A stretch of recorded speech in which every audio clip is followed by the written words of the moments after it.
Show you how to make these little fabric flowers. They're pretty simple. This one we made into a bookmark, or you can just glue them onto a card. We've got cardstock on the back, so they're easy to stick. Or you can make it into a bookmark and then just incorporate it into your card front. And then the recipient can just take it off and use the bookmark. So they're pretty quick and easy. We did them at our stamp camp the other night and they were a big hit. I use the Tasteful trim die, and you get a few different flowers. Cut my strips of fabric into 1.5 inch strips.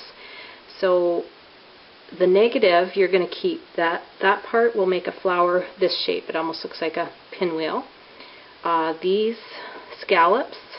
Now if you use 8 scallops you get a fuller flower. 5 scallops, that's how that one turns out. Now for these ones, this piece, and then I end up with a little scrap over here. I just save those to use on a card. You can just tie them on a card or around whatever you want to use. I like this side a little bit wider. This side you can only cut up to here because that's where your next scallop starts, so it'll just take that out of there. But this is the narrow strip. You end up with a narrower flower, and this wider strip you just end up with a larger flower. So this is what we're going to do. I got a couple of pieces. To make this into a bookmark, I have just a few scraps punched out. They aren't really going to show, so it doesn't matter what color they are. Put our flowers aside. So I'm using 5 scallops, and I've got a double thread here in my needle, so just tie a knot in the end, like a loop. And this isn't going to show because it's going to be hidden under your button. So just right near the bottom. You don't want to go too close to the bottom because it'll just fray and pull out. So when you have a double thread, you usually end up with a little bit of a loop. I stick my needle back through that loop because then it just knots it, and the fabric is in there so it can't pull out on you.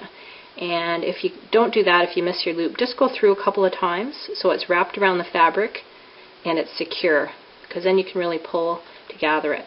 Now all you do to gather your flower is just fairly close to the edge.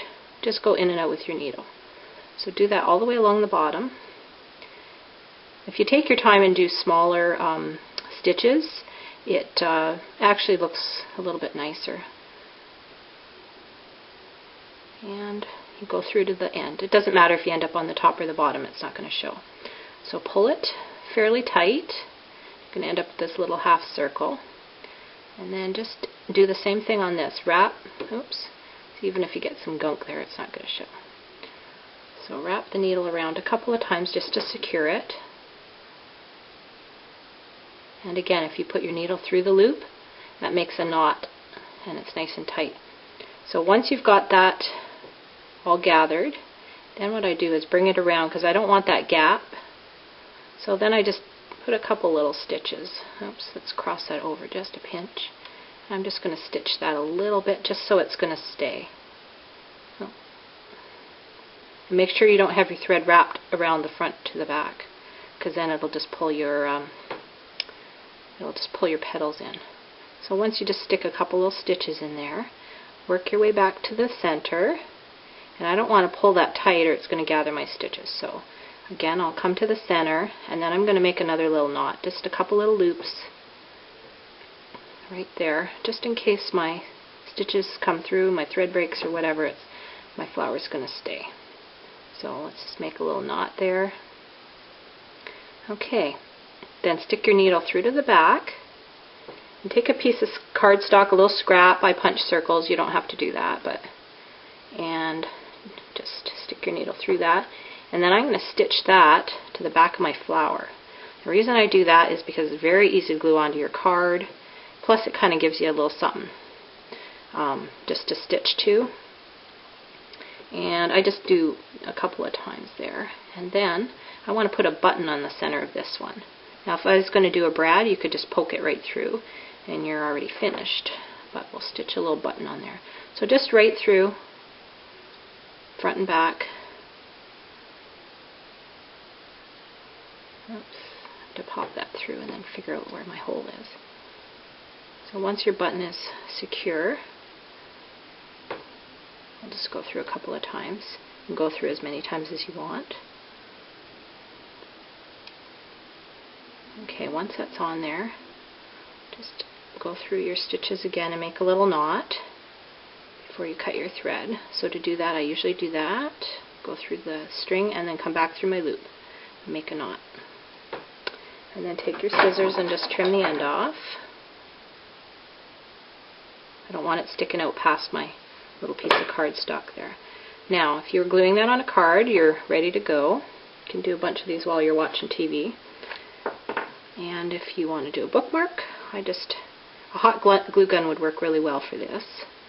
Oh, my Tombo's all stuck up because we used it the other night for class. So let's see if I can get that going.